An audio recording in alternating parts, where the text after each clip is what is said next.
3, 2, 1, 0. Ignition. And liftoff. May the force be with us. Stage 1 chamber pressures are nominal. Vehicle is pitching downrange.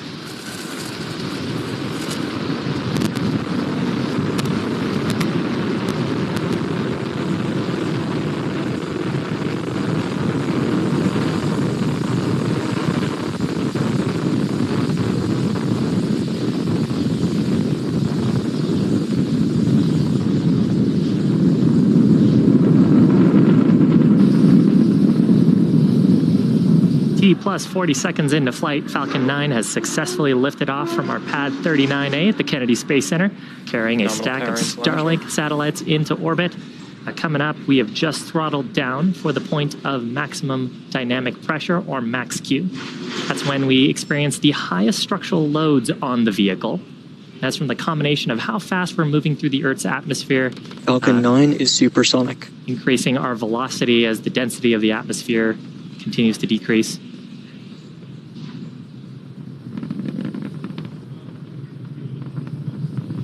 Max Q. With that, we are through the highest structural loads on the vehicle.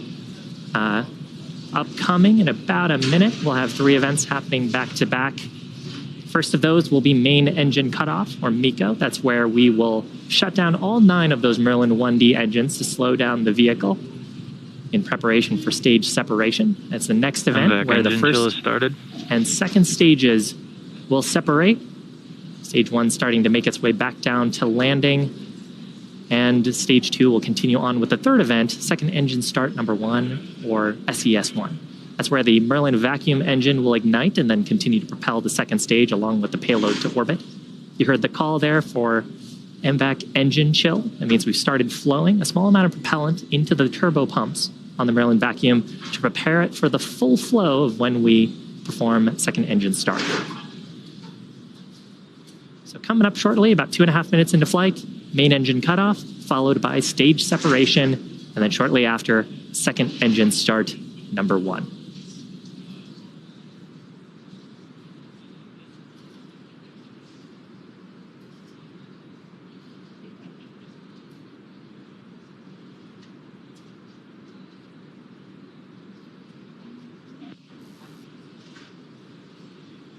Stage separation confirmed.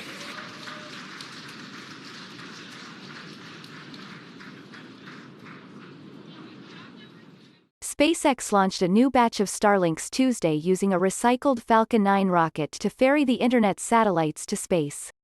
The rocket took off at 3:01 p.m. Eastern Time from NASA's Kennedy Space Center in Cape Canaveral, Florida in blue skies. Ascent weather at the launch pad and recovery weather over the drone ship were fantastic for takeoff and landing, the SpaceX host of the livestream said minutes before the rocket launched. The flight, called Starlink 25, is the 13th mission of 2021 for the Elon Musk-owned firm and the third time this Falcon 9 rocket has ventured into space.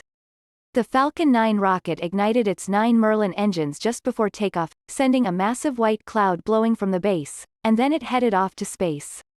After delivering the 60 Starlinks, the rocket's first stage made a safe landing on the "Of Course I Still Love You" drone ship in the Atlantic Ocean.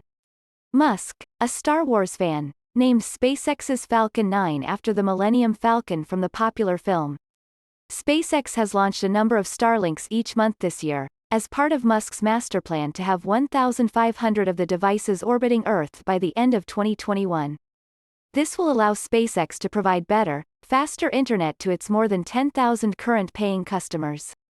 SpaceX CEO Gwynne Shotwell said during a recent interview, "The total addressable market for launch, with a conservative outlook on commercial human passengers, is probably about $6 billion, but the addressable market for global broadband is $1 trillion. The total addressable market for launch, with a conservative outlook on commercial human passengers, is probably about $6 billion, she said, but the addressable market for global broadband is $1 trillion. According to Tasmanian, if SpaceX obtains 25 million Starlink subscribers, it would generate about $30 billion every year. This is 10 times more than what the company earns as a launch provider, it added. More than 10,000 users are connected to the Starlink satellite internet, according to a SpaceX filing with the Federal Communications Commission, FCC, from February. The document said the service is meeting and exceeding 1/120ths of a megabit per second, MBPs, throughout individual users, and many are seeing latency, at or below 31 milliseconds. There are some drawbacks for users, however, as well as the hefty cost. There are planned outages due to the limited number of satellites and the fact that Starlink is still in early testing. The Starlink website reads, "There will also be brief periods of no connectivity at all. As we launch more satellites, install more ground stations and improve our networking software, data speed, latency and uptime will improve dramatically." Click the link below to read the related article and watch the related video coverage.